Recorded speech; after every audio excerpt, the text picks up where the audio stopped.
ذات بڑی یرفع والا ذات ہے. یہ تاریخ سن لو انشاءاللہ. حضرت سیدنا سرکار ابو بکر صدیق رضی اللہ تعالیٰ عنہ. یہ بات ذہن میں رکھنا میری, کوئی پیر ابو بکر سے بڑا نہیں ہو سکتا. سب سے بڑا پیر دنیا میں اگر کوئی ہے تو وہ سیدنا سرکار ابو بکر ہے. سب سے بڑا لیڈر اگر کوئی ہے, اس امت کا رہنما کوئی ہے تو حضرت سیدنا سرکار ابو بکر صدیق رضی اللہ تعالیٰ عنہ. اسی پر اپنی زندگی گزاریے اور یہی عقیدہ لے کے قبر میں چلیے انشاءاللہ. اللہ کے گرامی جب تم یہ عقیدہ لے کے لاؤ گے تو ابو بکر کے جو یار ہیں, ابو بکر کے جو محبوب ہیں, ابو بکر کے جو آقا ہیں, وہ انشاءاللہ تمہاری قبر میں وہ نفس نبی تشریف لائیں گے. کون ابو بکر صدیق؟ سبحان اللہ. حضرت سیدنا سرکار ابو بکر صدیق ایمان بھی لائے تھے, لیکن حضرت ابو بکر صدیق رضی اللہ تعالیٰ عنہ کی جو نیت تھی وہ شروع سے ہی بڑی صاف تھی, بڑی ستھری تھی, بڑی پاکیزہ تھی, بڑی طہارت والی تھی. عام ملک شام تجارت کے لیے اپنے قافلے کے ساتھ میں رواں ہوتے ہیں اور ملک شام کی طرف رواں ہوئے. رات گزارنے کے لیے آپ کو ایک جگہ رکنا تھا, ٹھہرنا تھا. ایک درخت کھڑا ہوا تھا, اس کے نیچے آپ نے اپنے قافلے والوں سے کہا کہ آج رات یہیں پہ گزاری جائے اور لہذا یہاں کھانا وغیرہ بنا کر کے کھانا تناول کر لیں اور صبح جب ہوگی تو یہاں سے سفر آگے شروع کر دیا جائے گا, کیونکہ مال زیادہ ہے, ڈاکوؤں کا خطرہ ہے کہ ایسا نہ ہو کہ ہمارا مال ڈاکو لوٹ لیں. ایک درخت کے نیچے جا کر کے انہوں نے اپنے تمام جانساروں کو, تمام قافلے والوں کو ٹھہرا دیا اور ٹھہرانے کے بعد میں آپ اپنا کھانا بنانے میں مشغول ہو گئے. حضرات بادل گرجتا ہے, بجلی کڑکتی ہے, آسمان موسم کچھ خراب ہوتا ہے. اب وہاں رکنے کے لیے کوئی ایسی چیز نہیں تھی کہ جو پانی سے بچاؤ کیا جائے. حضرت سیدنا سرکار ابو بکر صدیق کی نظر ایک گرجا گھر پر پڑ گئی اور گرجا گھر پہ جب آپ کی نظر پڑی آپ نے فرمایا کہ جاؤ, جانے کے بعد اس گرجا گھر والے سے کہنا کہ آج رات ہمیں اپنے گرجا گھر میں ٹھہرنے کا موقع دے دیں, جو پیسہ لینا چاہیں وہ ہم پیسہ بطور کرایہ آپ کو دے دیں گے. رات جب گرجا گھر کے اندر پہنچے تو گرجا گھر میں جو اس کی دیکھ کر رہا تھا, جو اس کی جو ہے رکھوالی کر رہا تھا, اس سے جا کر کے آپ کے خادم نے کہا کہ ہم آج رات آپ کے یہاں ٹھہرنا چاہتے ہیں, آج رات ہمیں یہاں ٹھہرنے دیا جائے. جو کرایہ بنے گا آپ کا وہ کرایہ آپ کو دے دیا جائے گا, کیونکہ موسم خراب ہے اور موسم کی وجہ سے ہم اور ہمارے چند ساتھی یہاں رات گزارنا چاہتے ہیں. لیکن گرجا گھر کی جو دیکھ کرنے والا تھا, حضرات صاف صفائی کرنے والا تھا, وہ بڑا مغرور تھا. اس نے کہا سنو, ہمارے جو لیڈر ہیں, ہمارے جو آقا ہیں, ان کی طرف سے اجازت نہیں ہے کسی مسافر کو گرجا گھر میں ٹھہرایا جائے, لہٰذا ہم تمہیں رکنے کی اجازت نہیں دیتے, کہیں اور جا کر کے رات بسر کر لو. تو خادم پہنچا ابو بکر صدیق کی بارگاہ میں اور پہنچنے کے بعد کہنے لگا, اے ابو بکر, کہاں آپ کو منع کرتا ہے رکنے کے لیے, لہٰذا کیا کیا جائے گا؟ اللہ اکبر کا سننا تھا.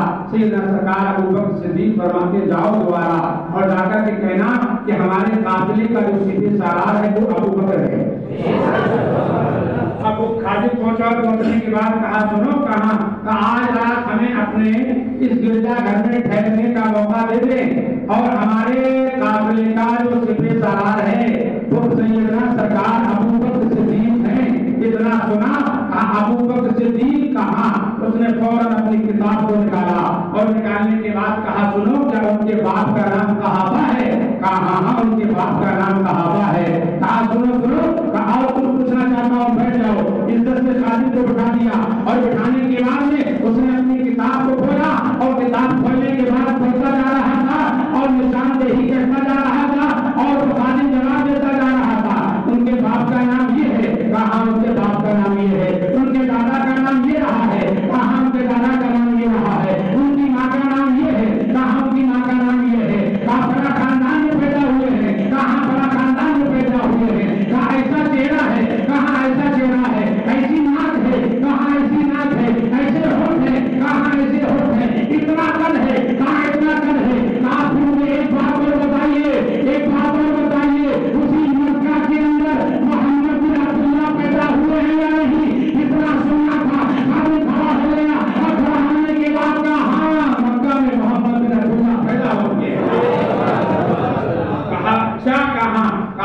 کرو، میں آپ کے ساتھ کرتا ہوں اس مہمان خصوصی کا استقبال کرنے کے لیے۔ حضرات گرجا گھر سے اٹھتا ہے اور ابو بکر صدیق کی بارگاہ میں کھڑا ہو جاتا ہے اور سلام پیش کرتا ہے، السلام علیکم یا ابل الخلیفہ۔ سبحان اللہ، اتنا سننا تھا۔ ابو بکر صدیق گھبرا جاتے ہیں، معاملہ سمجھ نہیں آیا، سلام تم نے کیا اور کہا ایک پہلے خلیفہ تم کو سلام دی ہو، بتا کیا ہے؟ کہا حضور معاملہ یہاں بیٹھ کر کے نہیں، اندر بیٹھ کر کے سمجھایا جائے گا۔ اب اندر جاتا ہے، جانے کے بعد میں اپنی کتاب کو کھولتا ہے، کہا حضور میں نے اپنے علماء سے سنا ہے، اپنے مفتیان اعظام سے سنا ہے، محمد بن عبداللہ پیدا ہونے والا ہے جس کے صدقے میں زمین بنے گی، آسمان بنے گا، شمس و قمر بنے گا، درب و سمر بنے گا، کائنات کا ذرہ ذرہ وجود میں آئے گا۔ اے ابو بکر، ہم نے کتاب میں یہ بھی پڑھا ہے کہ اس نبی کے بعد میں سب سے بڑا مرتبہ اگر کسی کا ہوگا ابو بکر صدیق کا ہوگا۔ سبحان اللہ، یہ کتاب گواہی دے رہی ہے آپ کا نام ابو بکر ہے۔ کہا میرا نام ابو بکر ہے۔ کہا تم نے محمد کا کلمہ پڑھ لیا ہے؟ کہا بھی میں نے کلمہ نہیں پڑھا ہے۔ کہا جلدی جاؤ، اللہ تعالیٰ نے پہلا مسلمان اگر کسی کو بنانا ہے ابو بکر تمہیں بنانا ہے۔ جلدی جلدی آپ نے رات کو وہاں سے گزارا، بے چینی میں رات گزرتی ہے۔ جب رات میں آپ سوئے تو کیا دیکھا؟ آسمان سے ستارے ٹوٹ ٹوٹ کر حضرت ابو بکر صدیق کی جھولی میں آ کے گر رہے ہیں۔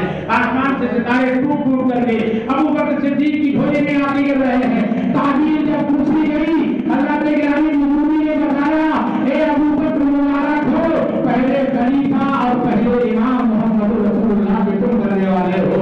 جلدی جلدی مال کو فروخت کیا اور فروخت کرنے کے بعد جو تجارتی آپ کے ساتھ میں گئے تھے انہوں نے اپنے گھر کی طرف رخ کر لیا، لیکن ابو بکر ہیں نہ اپنے باپ سے مل رہے ہیں، نہ اپنی ماں سے مل رہے ہیں، نہ اپنے عزیز و اقارب سے مل رہے ہیں، نہ اپنے رشتے داروں سے مل رہے ہیں۔ سب سے پہلے مکہ میں انٹری ہو رہی ہے، سب سے پہلے سوال یہ ہو رہا ہے، یہ بتائیے محمد بن عبداللہ کہاں ملیں گے؟ محمد بن عبداللہ کہاں ملیں گے؟ لوگوں نے بتایا سنو سنو، انہوں نے اپنی نبوت کا اعلان کر دیا ہے اور ابو جہل رتبہ اور شیبہ نے انہیں بہت مارا ہے اور تیرا اور تکلیف دی ہے۔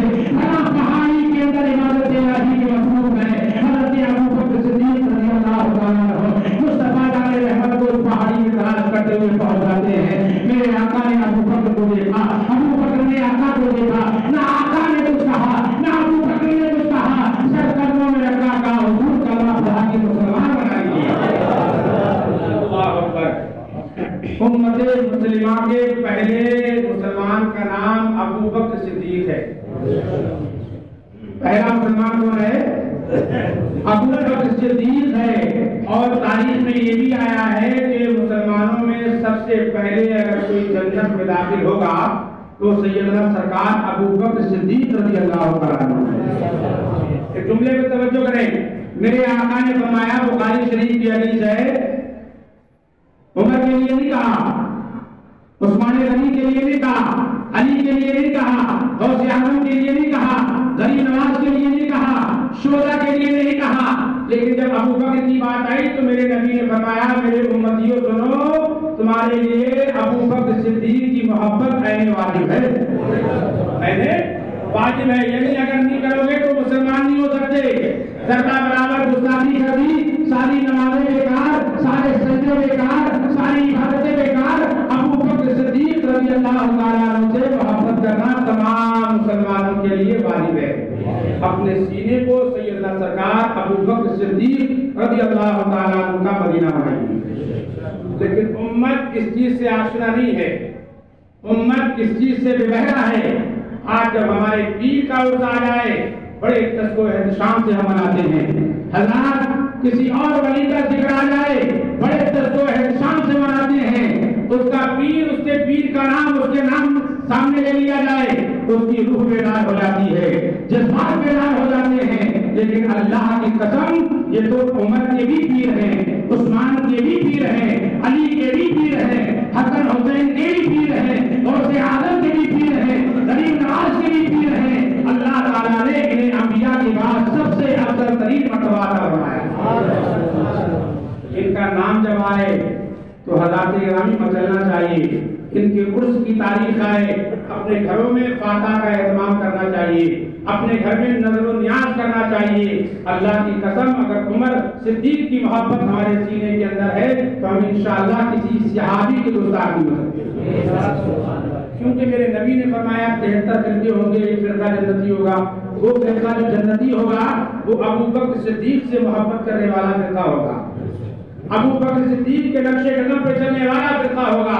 اس لیے مضبوطی کے ساتھ ابو بکر صدیق رضی اللہ تعالیٰ عنہ کی محبت کو اپنے سینے کے اندر جمع کیجیے۔